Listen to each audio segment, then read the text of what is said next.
All right, guys, I am super stoked because I got my MaxCatch stuff. I got the 13-foot 7-weight. I got the 7/9 reel, disc drag reel with the little clicker noise.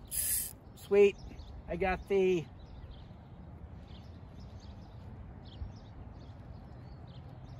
teal MaxCatch Skagit shooting head.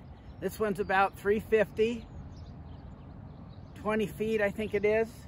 And I put a floating tip on it. I chopped off a tip off a line I already had. The butt of the tip is about the same diameter as the tip of this fly line.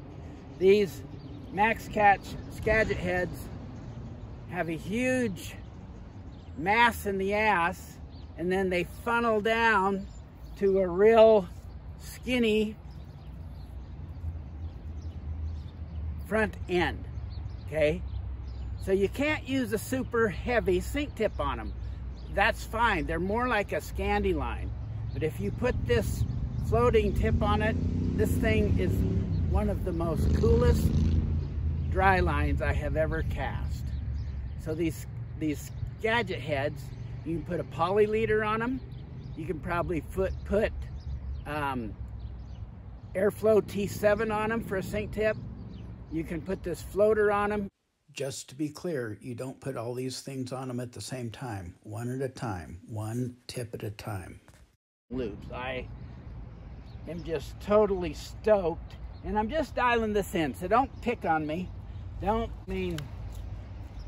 I've got a plethora of excuses, just a bag full. I'm ready to use them But anyway, I'm gonna try to pull off a few casts.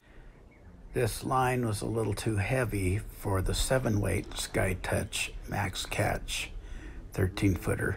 So I swapped over to the 13.6 8-weight SkyTouch MaxCatch.